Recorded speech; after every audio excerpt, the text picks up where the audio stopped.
Hello, everyone. Welcome back to PopCultX, your go-to show for all things pop culture from a Gen X point of view. I'm Danny, and along with Gabriel, we're here to talk to you about a wide variety of pop culture items, including but not limited to books and their film adaptations. Hint of where we're going. But before we get into that, Gabe, how was your week? Anything catch your eye? Any hot topics you want to touch on? Really, I've actually been reading a lot. I'm rereading On the Road by Jack Kerouac. So a lot of my free time has been spent rereading that book. So it's kind of a timely topic because I have been basically with my nose in a book all week. Which is perfect, I guess. Yeah. I've never read that book, so it's interesting. Now, was that the one that inspired Fear and Loathing in Las Vegas, or is that a different book of his? No, that's William S. Burroughs that you're thinking about. Jack Kerouac. Oh, okay. Someone else. Writer. Yeah. Gotcha. Okay. Close, but no cigar. Just a bit outside. Yeah. But there are tons of books that I have read that have been translated into movies, to get into our topic, that I'm big fans of. This one in particular, On the Road, has not been made into a film. I think that it'd probably be kind of hard to be able to do that, and it's such like a beloved classic, like American novel classic. It'd be kind of hard to do that. But there's a couple other books that have made my list of books that have been turned into movies or series that are really great. Are you watching anything right now that has been adapted by a book? Yeah, actually, it's funny you mentioned that. I'm currently watching on Apple TV, of all places, The Last Thing He Told Me, starring Jennifer Garner. And that is was a book that I read. So I actually kind of already know how the story's going, which I guess is kind of, it's a book by, I think her name is Laura Davey. I'm not sure how you pronounce that. Is that who it was by? I guess I should look that up, huh? But anyway, I guess it's a two-edged sword, right? When you go into a film or a series, knowing what's going to happen because you've read the book. Yeah. So if it doesn't plan out the way you anticipate it to, because sometimes they change things, right? So it could leave a sour taste. But on the same token, where if it goes exactly as you want it to, and it could be just, awesome. So it's like, I guess it's good and bad. Or I guess like if you haven't read the book, so you don't know the source material, you go into the series and it's just great. So you can either love it or hate it off of that. But hopefully watching the film series and not reading the book will make you want to go back and read the source material. Yeah. At least for me, it does that. So what is it with this Jennifer Garner series? Is it a good thing or a bad thing? That I read it already. Yeah. It is by Laura Davies, but like I said, I guess it's a kind of a good thing in a way that I when I was reading the book, I was already picturing like, not fan casting, but just like, picturing the events, having the film play out in my head. So getting to see it come to life is really cool. Yeah. So, had I not read the book and I didn't know where it was going, it might have been more of a mystery to me of how things are going to pan out. But the fact that I do know it, so it's less of a mystery. But it's still the anticipation since it's a series, the anticipation, I think, is even more of a buildup for me because I want it to get to the next episode so we can get to those cool plot points that I know are coming. So it's like, come on, just get there. Just release it. I want to see the next episode. So I imagine if it had been a film, I could watch it all in one go, right? And just and enjoy and revel in it. But since it's a series, and maybe it's a good thing they did do it like this because it was such a popular book that it builds, and people who read the book are like me, are aching for it to get to the next episode so we can see that stuff happen. Yeah. Cool. What are some other books that you have been turned into movies that you like? Oh, there's been a lot.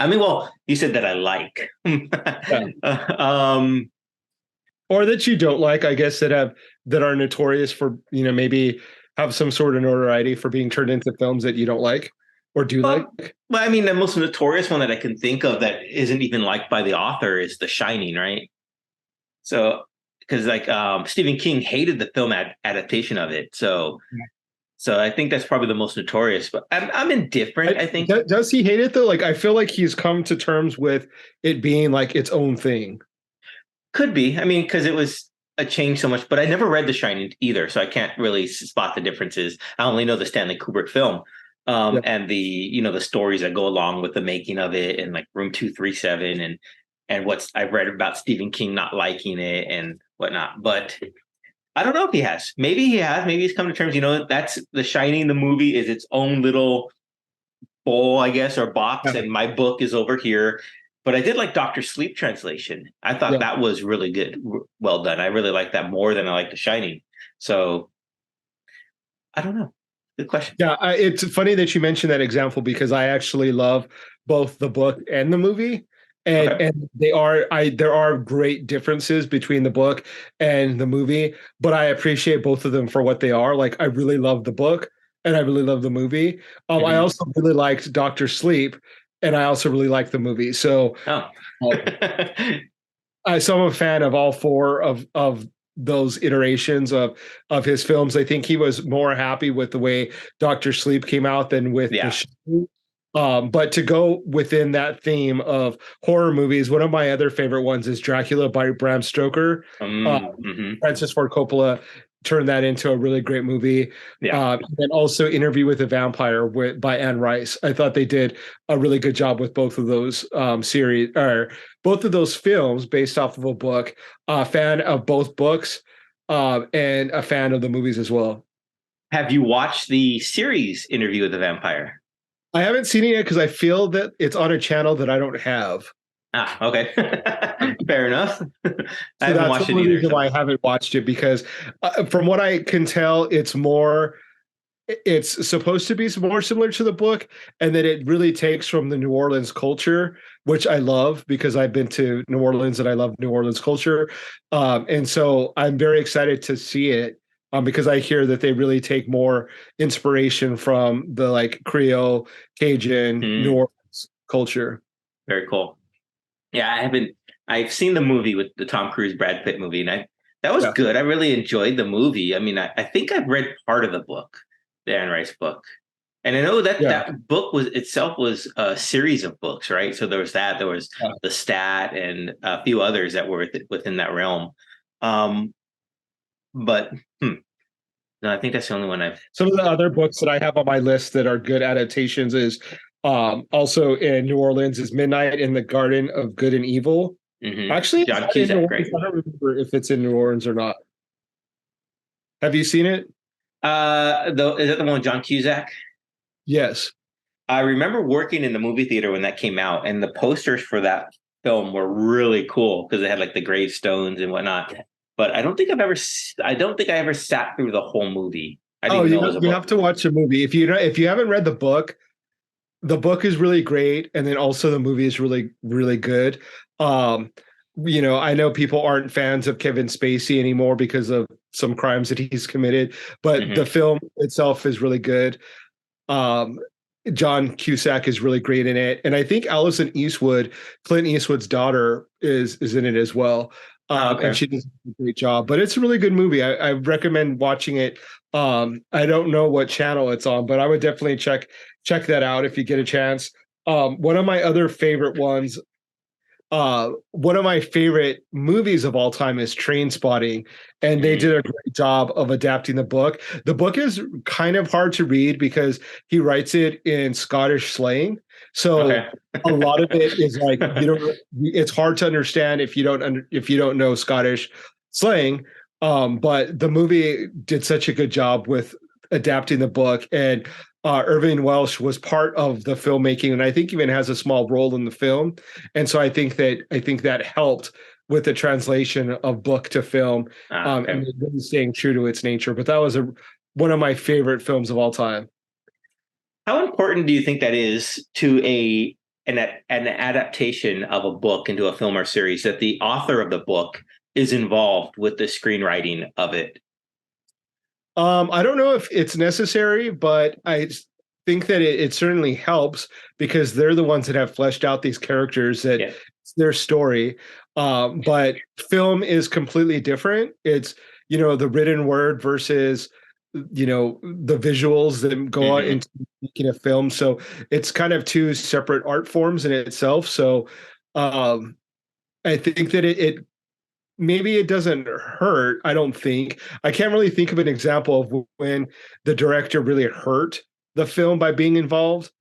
Yeah, that's I'm true. sure there's some examples of them out there of where the writer has really fucked up the creating of the film because they want to keep their story, or they feel like they could become this great filmmaker, but really that's not part of their, in their talent wheelhouse or whatever that's called.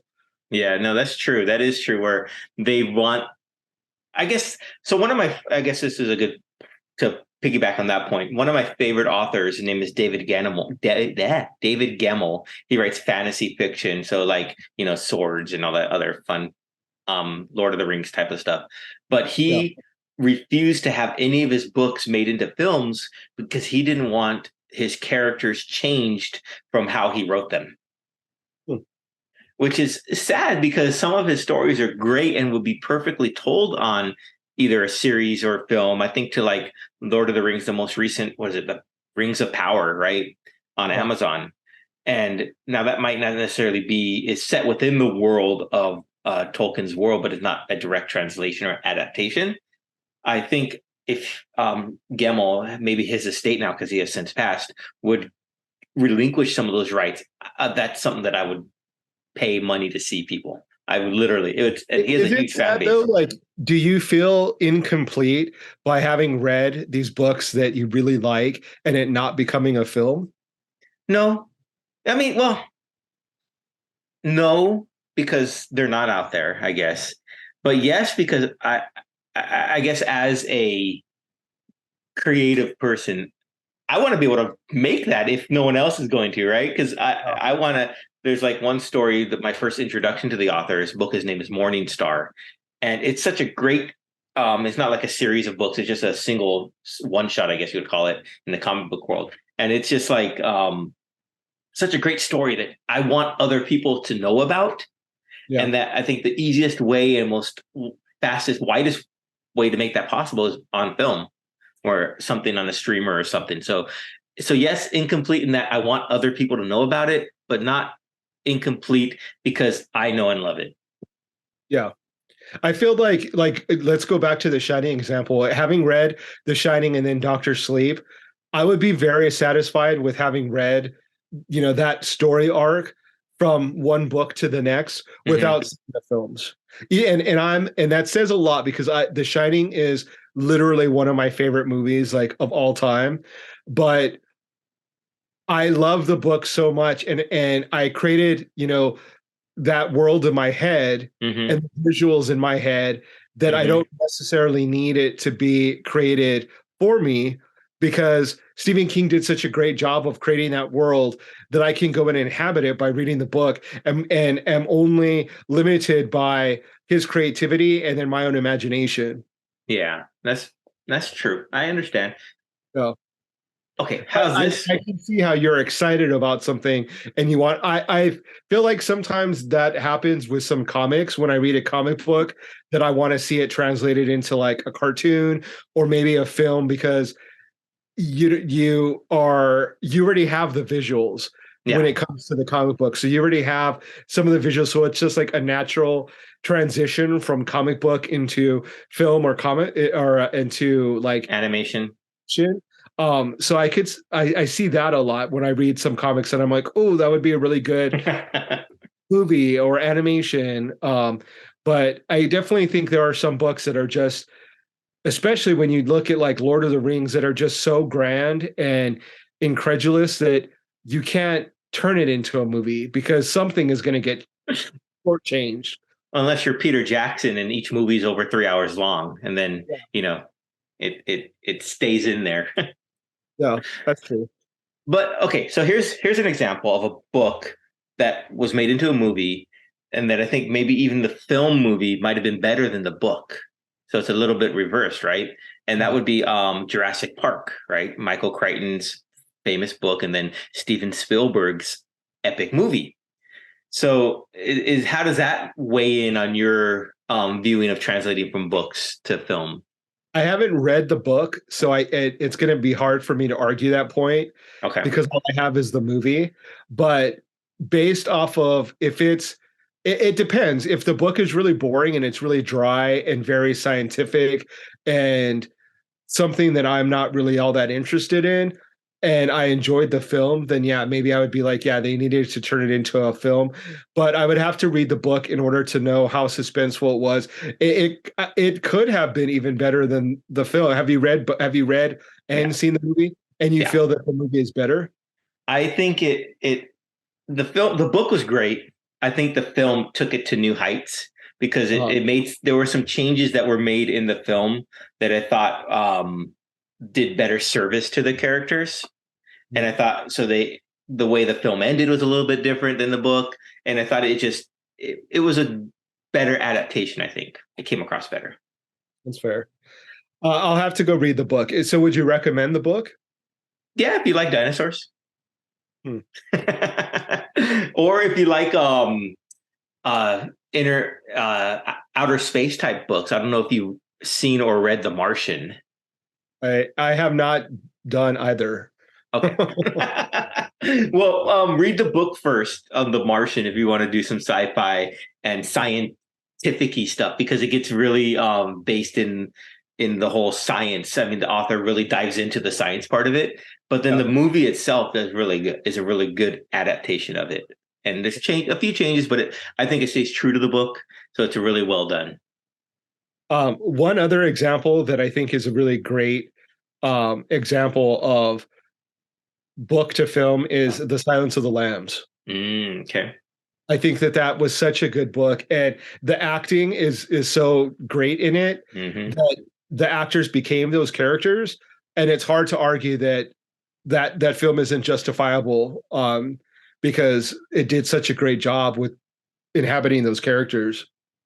Yeah, I agree. The movie is great. I mean, I've seen it, I think, once when I was younger. I probably need to revisit it. Oh I don't think I've wow. ever read the book, though. I've had to have seen Silence of the Lambs like at least 2 dozen times. At Well, least. hey, I mean, it's a great. Anthony Hopkins is wonderful. Jodie Foster's great, and it's riveting. But yeah, I guess I need to revisit it. I feel like that I just saw like there might be like a making of or documentary of like the behind the scenes, and they're talking about Jodie Foster's talking about the acting and how there was Anthony Hopkins made fun of her accent in the film and it was an ad lib and how it embarrassed her and made her feel bad and made her feel Oh, that she wow. was as good of an actor, but she used that as motivation as in the character, and the character is exhibiting those same type of emotions. And I thought, Oh, wow. like they're such great actors that they were able to, he, maybe instinctively knew what she needed, and instead of breaking down, she like turned that into and use it as part of her performance. Hmm. But it's so impressive to watch both of them in that film. They're such Yeah, great actors. yeah, very true. Yeah, that's kind of cool. Did he like? I mean, you said it was an ad lib, so I don't think he meant any harm by it, or like maybe he did want to motivate her. I don't know. I think it wasn't, at least from what I could tell, it wasn't malicious in that he wanted to ruin the take and make her cry. But I think he definitely wanted to probably get under her skin, just as the The character character would have, yeah. was trying to get under Clarice's skin and that antagonizing type of relationship that they had. Hmm. I think he was definitely fully in that character at that time. Yeah, Really, really interesting. that is interesting. That's fascinating. Another book that's really become part of the pop culture not lexicon, is that the right word? Or it's really ingrained in our pop culture, at least for me, is The Princess Bride. Yeah. So I had to read that in, I think it was middle school, and then of course the film came out, and it's such a great story both ways. And I think it's one of the ones that holds up on its own, both the film onto itself and the book by itself. So what are your thoughts on Princess Bride? I don't love that movie as much as everyone else does. And I haven't read the book, so but I don't love that movie as much as everyone else does. Okay. It's good, but like I don't like have like the quotes memorized and um it was good. Yeah. Okay. Again, for some reason I'm just like not attracted to like old-timey, like renaissancey sort of knights and swashbuckler. Like that's not my thing. I don't know for so whatever reason. So That's fine. yeah. One thing that I am a fan of is, have you ever seen the movie Practical Magic? That was adapted by a book I didn't know with, it was a book. Okay. yeah, Nicole Kidman and Sandra Bullock. I Yeah. actually just watched it the other day, and it's a really fun book. I mean, a fun film. Relationship about two sisters that sort of overcome this family curse and Hmm. find true love and all of that. But that's another one that I really like that was adapted from a book. Oh, I'm looking through a list here, and there's a few that I did not know were books. Wow. I didn't know LA Confidential was a book. Yep. That's a really good film. I really like that film. Best Picture winner, isn't it? Or nominated at least. Um, One Flew Over a Cuckoo's Nest. That was a pretty good Here's story. a book that I didn't, or a movie that I didn't know that was a book. Jaws. Did you know that was a book? No, I did not. Interesting. Yeah. So was Die Hard, Oh wow, really? and I think both of those films eclipsed it ever being a book because I've Yeah, never heard of Jaws before as a book. that's pretty cool. I know I didn't know that was a book. I mean, I just know they needed a bigger boat. Yep. Another Um, Stevens. What's that? oh no, I was just gonna say a different movie that I knew was a book, and but I haven't read the book, and it's Goodfellas, I and didn't know that was a book as well. it's a fascinating film, probably one of my favorite, gangster type movies, right? Yeah. And or mobster, I guess is the better way of putting it. And it's yeah, I guess the book was written by the real life, told like basically his almost like an not autobiography, but it tells about the main character and what he went through. So did you know, fun fact, the movie My Blue Heaven is kind of like a sequel to Goodfellas.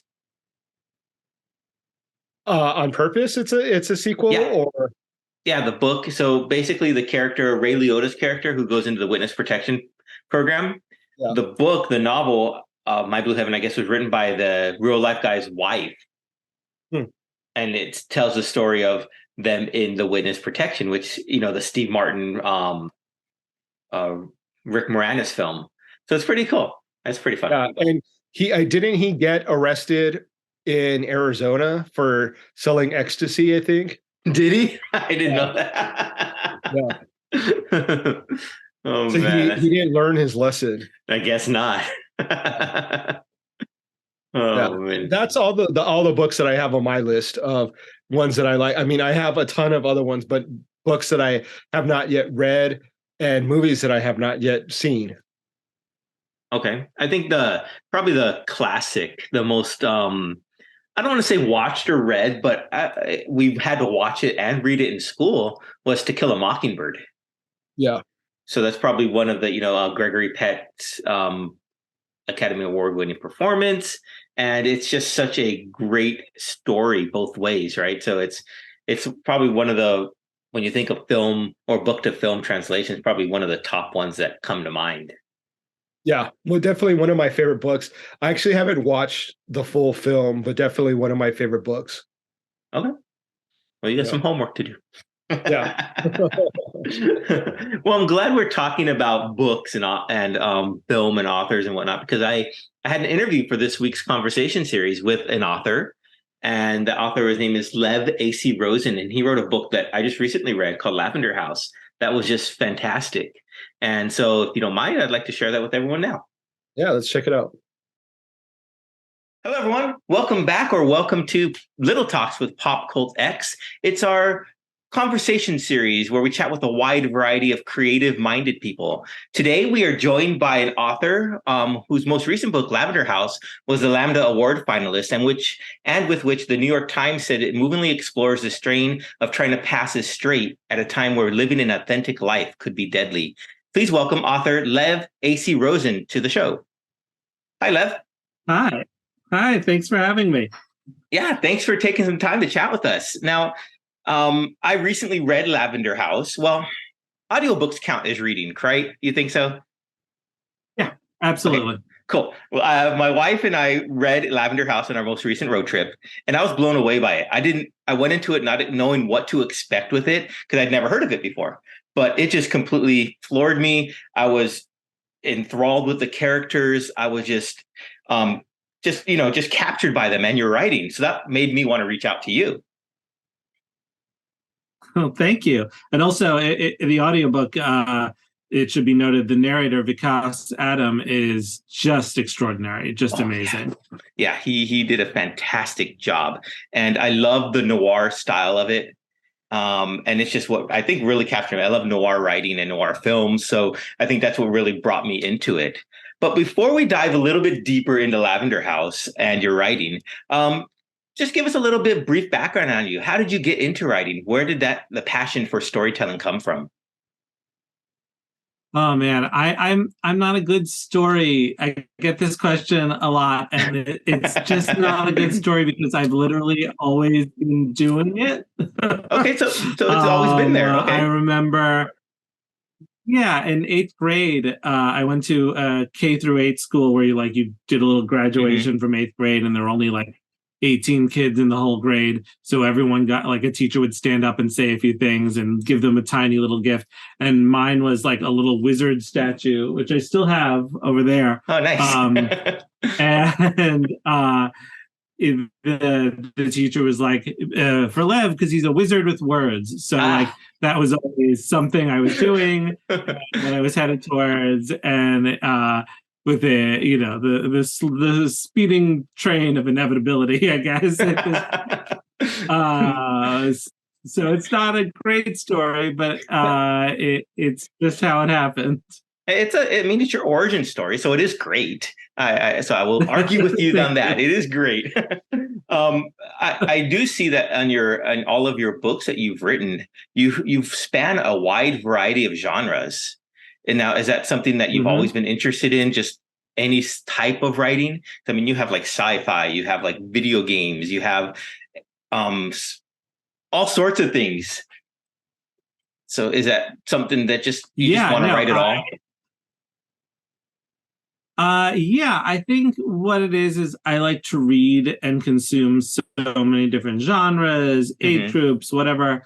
And so I always, I read widely, so I write widely is the soundbite there. But I have always just been interested in looking at different genres, looking at different types of books and trying to put my own spin on them. And usually that spin is kind of clear, but sometimes it brings in, just the whole perspective of who I am. I see a good story that I almost relate to, or like I relate to a bit. Or I see something where I'm like, well, that's not how I would have done it. And that's what I think to myself, well, how would you have done it then? And that's where all these ideas come from. And just getting to play in all these different sandboxes to me is so much fun. Yeah. I recently started reading The Memory Wall because I thought your use of video games there, even though it was classified as in a children's section, but I think it relates to people of all ages. Thank you. Yeah, it's middle grade. That's an old one. Yeah, that one was a while ago, and yeah, I have mixed feelings about that book. I would not write it the same way I would today. Oh, interesting. Okay. But knowing more about the industry in terms of books, and the protagonist in that is a person of color. and Right. I am not. And you know, knowing now about how the book industry tends to sort of push out people of color telling their own stories, I don't know if that, you know, is the my place to step in, I know what you mean. essentially. Yeah. Yeah, so I think I do it differently now, but it's still a book I'm very proud of. Just because, you know, I so much of it came from playing Skyrim. um, That's what I think caught me to it, was like, oh wow, it's like it's almost like what's it called, Elder Rim Scrolls, which I played yeah, Skyrim all the time too, so yeah. yeah, no, that was 100% like one of the main inspirations, Nice. and just wanting to talk about the way that that can be an escape for someone who really Hmm. needs it. Hmm. And so that was a really fun book to write. Very cool. That is very, very cool. Yeah, well, thank you for writing it then, because yeah, I when I read the description of it, I was like, that sounds familiar. It sounds like me almost. And I think I think when I read all the descriptions of all your books, and I've gone through them and doing a little bit of research here for this interview or conversation, is that they all really capture the humanity of it all, of people. And that's what I think connects all Thank your you. different stories, is that it's really about the people and the way they interact with each other. Thank you. Um, That's an extremely kind thing to say to an author. Thank you. well, let's get right into Lavender House for a little bit, if you don't mind. So it is set in the 1952 San Francisco, and it is a detective story. So right off the bat, detective Yep. story, was that something you knew it was going to be from the get-go? Is that something that you created the characters, the noir style, right off the bat, or did it kind of like transform into that? Oh no, like you. I love noir. I love noir. I was practically raised on it. All the old movies. My Mm-hmm. parents I would watch like a bunch of old noir and a bunch of old musicals growing up. And so, Nice. like, you know, my favorite movie is still The Big Sleep. Humphrey Bogart, Lauren Bacall, like one of my all-time favorites. Mm-hmm. And I studied film in college, and I just, oh man, I love all the old movies, and that's where it started. But then I've also read all the books. You know, I've read everything by Chandler, and I love those as well. And I love the way they can craft sentences. And so I knew I wanted to do noir at some point, and I've tried my hand at it before in a different way with Depth, which was a noir, but sort of a post-apocalyptic Mm-hmm. noir. Which I want to read. But yeah, it's me trying to find the noirness of like contemporary New York and failing, and so moving forward in time until I could find it again. Just because Manhattan these days is like so glitzy and shiny, or at least it was. Gosh, however many years ago I wrote that. But I've always loved noir, and I always knew I wanted to do something period, Mhm. but I wasn't super sure what my way into that was. And part of that was, for a while, you know, my earlier books aren't as queer as my later books, and that's because it felt like if you wanted to write about queer people, especially adults, because YA is more accepting. It was more accepting of queer people earlier, let's say. Oh, okay, I got you. The adult books, if you were writing about queer people, publishers were like, this is too niche. This isn't for Mm. everyone. Straight people will have no interest in this. And in all honesty, I got some, you know, rejections like that on Lavender House. And I'm very lucky that in the end, this amazing editor at one of the big publishing houses was like, I see this. This is going to be good. And so it wasn't until I had written a few queer books in YA where, like I said, it was sort of more accepted, Mhm. that I felt comfortable trying to write something queer and adult.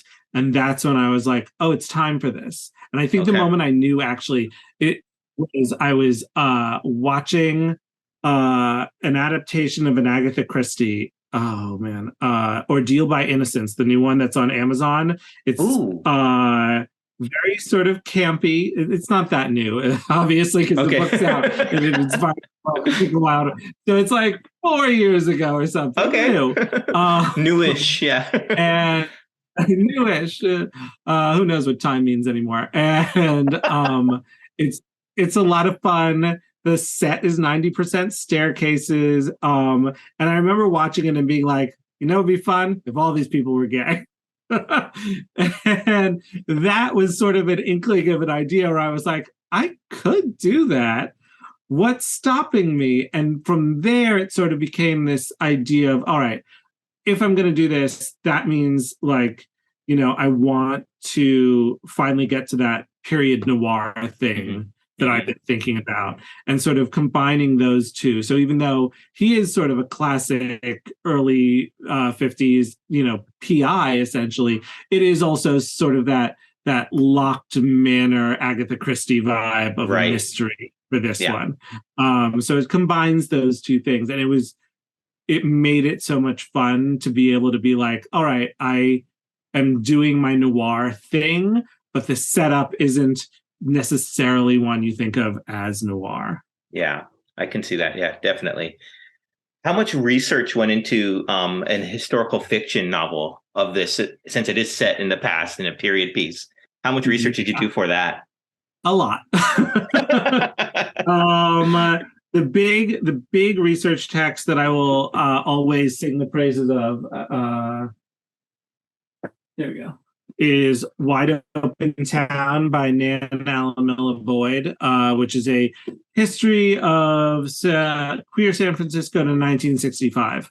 And she did all the work here. And there are so many other wonderful books that explore queer history, but obviously San Francisco. And it's interesting because this book is sort of the reason I set it in San Francisco. I was looking at other cities. I'm a native New Yorker, so I grew up here, and certainly I know the queer history of the city, but it didn't have, in the 50s, the queer community didn't have the sort of mingling that it did in San Francisco. It was very stratified. This bar was for young Latino men. This bar was for wealthy white men, and they didn't really mix as much. Whereas in San Francisco, there was a lot more mixing, and that, especially thinking of it sort of going forward as a series, which I was hoping for, that felt like it had much more potential in terms of exploring so many different facets of queer life. And obviously, San Francisco was a big queer town. So once I read this book, and it's also a big noir town. So once I read this that's book, true. I got to be like, oh, this is it. This is perfect. It's all come together. Yeah, I mean, I think like Vertigo, right? That was set in San Francisco area. Yeah, and so many of the which one was it? Is it Big Sleep? Is Big Sleep San Francisco? Not Maltese Falcon. Yeah, that's it. Maltese Falcon, San Francisco. Yeah, thank you. Yeah, that's really cool. And what I really liked about the book was your inclusion of like found family, right? So, and that's one of the, at least I picked up like one of the major themes of the book. And it's just something that's really powerful, especially I think back in that time when you live in, like you said in the tagline, living your authentic life is deadly. So you find people who, like in the book in Lavender House, who you can be your true self with. And I thought that was just so wonderful, and so happy for Andy Mills to be able to find that, the main protagonist of the book. So thank you for that. I lost my train of thought there. When you were writing Lavender House, how much of your own personal life, if any, did you pour into that, of the found family and stuff like that? Well, obviously totally different scenarios. It's, well, not as different these days, but yeah, that's true. Definitely being queer always sort of means a juxtaposition between your found family and the family you're born into. Yeah. And sometimes it's terrible. Sometimes, you're the family you're born into absolutely rejects you for being queer, and you have to find your own family, period, end of story. That's all you get. But sometimes it can be extremely accepting, but which, you know, I was lucky enough to have. But even in those scenarios, you know, my parents are straight. They're never going to understand what it is to be a queer person. And because of that, you know, I will go out and I will find queer people who become essentially my people, you know? And I think that's true of really anyone, straight, gay, whatever. You're going to go out and you're going to find people who are your people. But the idea, there is this distance that you will have with your straight parents because of it that makes that queer family feel a little more important, I think. Obviously, I don't have much to compare it to. So, you know, I think that is always something that is important to keep in mind as a queer person. Like, find your people. I think that's really important. Find your people and make sure they are, you know, find your queer community. And there's so many different queer communities that there's got to be one for you. But once you find that and you have people to sort of discuss what it is to be queer, then you get to start figuring out the sort of queer person you are. And there are no limits on that, but, you know, it's with your community that you get to explore who you are. And that is definitely what Andy's sort of story is, you know. And he was a cop for so many years, and he literally divided himself in half, going to the gay bars for hookups and then going to the police as a job, but those two never met. And because of that, neither of them were really full lives. He couldn't hang out with his colleagues outside of work because they might notice he never had a girlfriend. He couldn't really tell the people he was hooking up with at the bars he was a cop, because then he could get blackmailed. So he gets two half lives instead of a full one. And it's not really till he gets to Lavender House, which is, you know, this space with this queer family where they get to be themselves, but only within the like gates of the house, this sort of gilded cave. And once he's there, he finds this community where they know the full him, and he gets to sort of explore who he is. And his own relationship to queerness.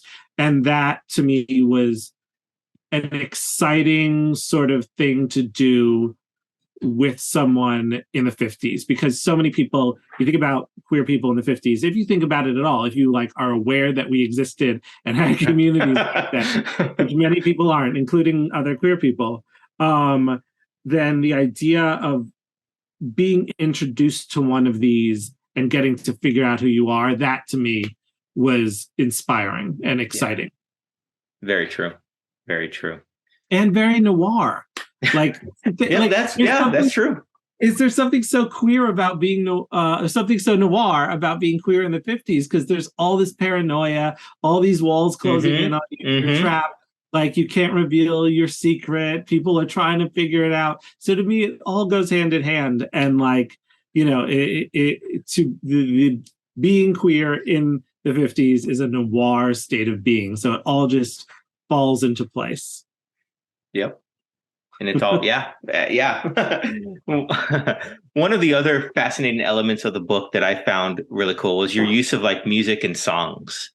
So doing a little digging for this as well, I found you a playlist you created. Yeah, I created a playlist. And I thought it was so awesome. I read through each description that you gave for the song, and I played the sample or the Spotify music there, and it just fits so well, and it's just so wonderful. So thank you for creating that, first of all. And secondly, is music something outside of even Lavender House that you use as an inspiration for your other writing? Absolutely. I am someone who has a playlist for every book. Okay. You know, and like, even after I finish the books, if I find a song that works in it, I will add it to that playlist. Nice. And I'll be like, okay, and like then it just becomes sort of, what am I in the mood for? And the books become sort of musical moods in my mind. So absolutely, I think music is so wonderful to work to write to create to. But with period stuff, I think it is so like, nothing to me evokes a period like music. Yeah. And so listening to that stuff, Mhm. it just puts you there. And Mhm. there's Mhm. so much good music from them too. And what was really fun, and I did it in the first book and I did it in the second book, and now I'm worried I've set myself up so I have to do it in the third book too. I find songs that would have been sung or were popular in the 50s, but were written earlier to the point where they are now in public domain, which means I can put the lyrics in the book. Mhm. And I get to have the characters actually Right. use them. So I did it in the first one. Originally, I had a song that was not public domain, and my editor was like, "Legal says we got to get rid of this." And I was like, "What if I just find something? What if I like?" And I have a friend who like really knows historical music, and she helped me figure out Nice. the right vibe, a song that was still popular. And I got to use that. And then while I was doing research for the second book, I stumbled on a song that was just perfect and was public domain. So Oh, nice. yeah, no, and I get to have a drag king sing it. It's amazing. It's fantastic. It's like the gayest song ever. Well, that's My cool. Buddy. You could all listen to it. It's called My Buddy. I My buddy. recommend Okay. the Frank Sinatra version. I'll check it out. Sounds good. I guess if this book or this series ever gets made into a film or adapted to film, I guess you've already done the music supervisor job for him, right? So Yeah, I know, right? They should have no problem getting all these rights. but speaking of adapting a film, I know one of your current or past novels is getting adapted to a film. At least I read that on your website, and that's Camp, starring and directed by Billy Porter. Yeah, he's attached. Yeah, I'm really not allowed to talk about it though. Okay. I feel so bad. Like literally, that's all I could say. That's all you can say. Yeah, no, that's literally all I'm allowed to say. And I feel bad about it. Well, it's okay. It must be thrilling though to have an icon like Billy Porter. Oh my God, attached to your work. That's exciting. That's so exciting. I have not met him because this all goes through the producer. But like, just hearing he read the book and liked it, like I was floating on a cloud for months. Yeah, I bet. Yeah, that's awesome. Have you ever fan casted Lavender House? I mean, do you leave that up to us fans to do? Because I did it in my head when I was watching or reading the book. So is that anything that you always do when you're creating these characters? Maybe do you like, who would be a good actor if this ever got made into a film? Sometimes I do, but not for everyone. Like I didn't cast Andy in my head, but like some of them I do. But interestingly, with Lavender House, I used actors from like old noirs. Oh, nice. Okay. So like Pearl, I pictured Dolores Del Rio, who is a star of the 30s and 40s, and like that was just sort of the right vibe, and I had like a picture of her to look at sometimes. That's cool. So that's cool. That's more how I went. I cast from the time period. That's really cool. I mean, I didn't think about that. Picking actors from that era to use as like a model for the character. That's really cool. I mean, like when I first was reading it or listening to it, and the first bar scene where Andy Mills meets Pearl, and they're in the back booth, and the stream of light just hitting them. I was like, wow! Imagine like Ryan Gosling talking to Salma Hayek right there. I was just like, oh, wow. And just in my head, it's just, I'm a visual storyteller, kind of want to be a filmmaker one day, a photographer as well. And that picture just popped into my head. So that's fantastic. Well, I'm glad that it inspired that so much. Yeah, your words did inspire a lot of picturesque. I mean, it is really descriptive and beautifully written. So thank you. So with moving on from Lavender House, coming up, you have a few more releases coming out this year, so that must be exciting. 3 out this year, which is a lot. So you mean 3 a year isn't normal for an author? No, not for me anyway. Oh boy, it's just a weird sort of thing considering COVID. Things sort of piled up and people weren't reading as quickly, and then I had time to, and I was writing more because like that was my way of escaping, and so I was writing a lot, but no one was reading, and then all of a sudden, after I don't want to say recovered from COVID, but like after that first year, we got over that hump and was starting to figure out what normal would look like. Then people started responding to stuff, and it just sort of fell out that all of a sudden I would have 3 books this year. So it's just a coincidence. It has nothing to do with me. It just happened to be that way, but yeah, no, it is no reflection on my skill or talent. Well, you have Lion's Legacy coming out next week. From the time we're recording this, in a week's time, Lion's Legacy on my birthday, I think, is coming out. May 2nd, which you described as like a young adult Indiana Jones novel. So, what can you tell us a little bit about that book? So I mean that's the quick and easy pitch, and that was absolutely the inspiration, and I'm all set up to start doing stuff for it. See, I have the since this video, I have the hat and whip in the background. Oh, I see. Okay. The Lavender House. Whenever I was doing lavender stuff, I had this. Nice. But so I switch out your decor to match. I got it. But Lion's Legacy is young adult, and it is about a teenager whose father is sort of a famous reality star archaeologist, relic hunter, let's say, an Indiana Jones type, one might say. And when he was younger, when he was like 13, 14, 15, this teenager, Tennessee, his name is like Tennessee Williams. Whatever. Just a state name.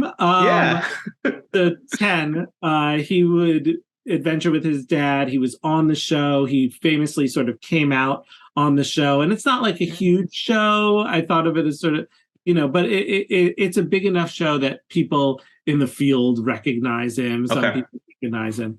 But then he's 15, and like his coming out was very moving to a lot of people. But then when he's 15, he sort of realizes that when they find these treasures, his dad isn't returning them to their native cultures, but instead selling them to whichever museum will pay the most.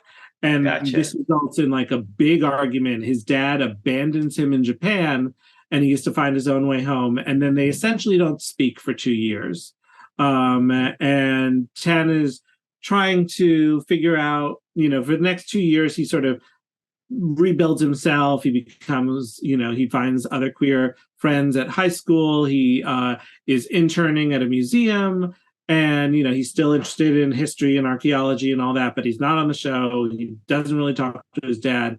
And then he has a really bad day, and his dad suddenly shows up at the end of this bad day and is like, hey, I have a lead on these rings that were the wedding bands of the Sacred Band of Thieves, which is a real historical army of gay men. And you always wanted to find them. Come find them with me. Oh, wow. I promise you get to decide what happens to them when we do.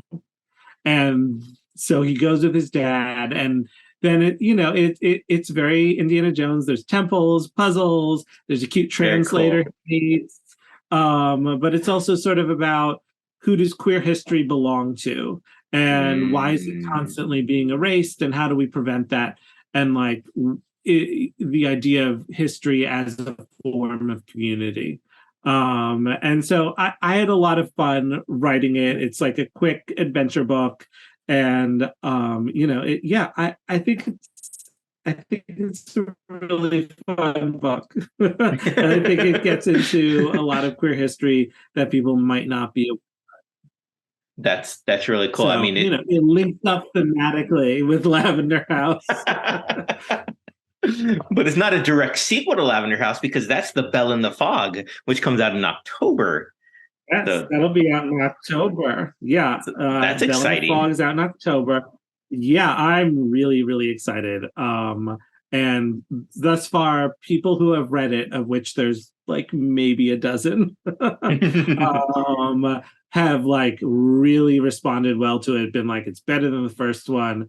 And I think what was exciting to me is that I left behind the locked manor house, the Agatha Christie of it. Okay. And so I got to embrace the full noir experience this time. And Nice. so he is in San Francisco. He is working as a private detective for the queer community. But because he was a cop, a lot of the queer community doesn't trust him. Mm-hmm. And so he's having trouble finding jobs. And then he walks into his office, and there is an ex-lover of his from the war, who not only has he not seen in many years, but who abandoned him essentially in the worst way possible, in a way that really sort of broke Andy and led him to become who we met at the beginning of Lavender House. Cool. Okay. And so he can't turn down the job. He needs the work, and it's a blackmail case, and he takes it. And this case takes him into the various gay bars of San Francisco at the time, all of which are fictional but inspired by real 1950s gay bars in San Francisco. And he gets to sort of explore the queer community a little more. And there's blackmail and murder and excellent. And drag kings, like really suspicious drag kings. So it's a lot of fun, and it gets into not just the queer history of San Francisco and the bars at the time, but also the queer history of World War II, of which which is also a big thing. There's another book on that, which I read. So I had two books that were like my Bibles for this one. Well, it's interesting that the queer history of World War II, I guess, because that's something I never heard about, right? I never hear about that. So it's like what you just said about with Lion's Legacy, erasing the queer history. So that's going to be quite interesting. I'm curious to hear how this goes. Yeah, no, honestly, like I barely touched on it. There's so much I didn't even get to use in the book. Like there was so the thing about World War II is all of a sudden all these folks from all over the country were being gathered in urban areas. So like if you were the one gay guy in your town, all of a sudden you're meeting the one gay guy from every other town. And so these people were meeting each other for the first time, finding communities. And like, so the example of, the thing I did not get to use, but I wish I got to use, there was a gay military newsletter called the Brighton Beach Bitch that was mailed out to gay servicemen all over the country, and it was created by I think two guys at one outpost, and they were just like, here's the gay military news, and they'd send it out. And later, early in the war, there was nothing like, I mean, there were rules against being queer, and certainly if you went into a recruitment office and were like, hey, I'm gay, you would not be recruited. But early in the war, it wasn't as big a deal. So there are stories of like in the Navy of captains sort of not really caring. There's a story of these two sailors just making out on the ship, and the captain being like, guys, I don't mind it, but can you like move? We're looking at the horizon where the enemy is, and you're in the way. And so, there's stories like that, but then there's always, a lot of gay men who were caught and court-martialed, and usually, blue ticketed, which would ruin a lot of their future, or sent to sort of, what's the word? Mental health. I want to say mental health facilities, but that is a very modern term for what I mean. Not asylum. Anyway, but in those asylums, like there were wards where it was like, let's just put all the gay people here. So they all found each other. Okay. And they make friends, and like they become a community as well. So the war brings together a lot of queer people in ways that is unexpected, even as it also becomes, especially towards the end of the war, an extremely paranoid and scary situation for a lot of queer people. Wow, that's a lot to put into a book, and I'm glad you were able to put some of it into The Bell and the Fog. So yeah, I wish I could have gotten the Brighton Beach bitch in there, though. That's a good one. maybe come up with just a newsletter around The Bell and the Fog and just crawl it that and, just send it out. Not a bad idea. That's a pre-order. There you go. Exactly. You get the pre-order. Here's a short story about it. Your last book is called Emmett, which is coming out later on this year. November. November. So that's your third book, all 3 in 1 year, which is exciting. Yeah. And the last question I have for you, and we do appreciate your time here. We are a pop culture podcast YouTube show. So I like to ask everyone, what are you currently watching, reading, listening to that you'd like to share with us? Ooh, that's a good one. What am I?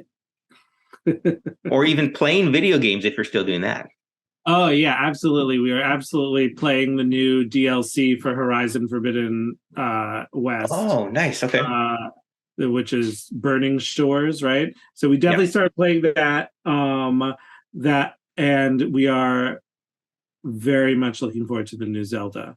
This is me and my husband. We both play video games together. But in terms of reading, I am watching this. Maybe to me this feels very obscure, but maybe it's not. For my birthday, I asked for and got a subscription to Dropout TV, which used to be College Humor, and there's this game show on it called Game Changer, where it's a bunch of people, comedians and whatnot, who are the contestants, and they're brought on, and every time the rules change, but they're never told what the rules are from the beginning. And to me, it's just amazing watching them try to figure out what the hell is going on. I love it. That's awesome. So it reminds me a lot of Taskmaster, which is a UK show we love as well. So, yeah. That's really cool. Watching people in awkward situations that they volunteered for. Right. It reminds me a lot of Japanese game shows where they're just so wild and out there and they're volunteering to do that. Hey, they gave us The Masked Singer, which is so insane. That's cool. Well, Lev, thank you very much for spending some time with us and chatting about your books and your writing journey. We really appreciate it. Oh, thank you so much for having me. This is a lot of fun. And so everyone out there, be sure to go pick up Lion's Legacy next week. Go read Lavender House. Go read The Bell and the Fog in October and Emmett in November. And when you're done with that, go back and read the rest of his rest of his books, because they're great. You're giving them so much homework. Yeah, hopefully they'll do it. I would appreciate it. Thank you, everyone who actually reads one of my books. Thank you, Lev. Thank you. And once again, thanks, Lev, for spending some time with us to chat about your writing. Everyone out there, again, go read Lavender House. Go pick up Lion's Legacy, which comes out in a week from today's recording on my birthday. Go pick up the sequel to Lavender House, which comes out in October, The Bell and the Fog, and just enjoy the books and really learn about the history of what he teaches us in those books. So I think that's all I have for this week. Yeah, I think that I'm all tapped out with novels. I have to go and finish the current book that I'm reading. And yeah, so everyone out there, homework for you guys as well, because we're doling out homework this week. Let us know what you're reading or what kind of book you would like to see adapted into a film, because I want to know what you guys think. So hit us up on social media. Don't forget to like and subscribe to the channel here, and I guess we'll see you guys next week. Be safe.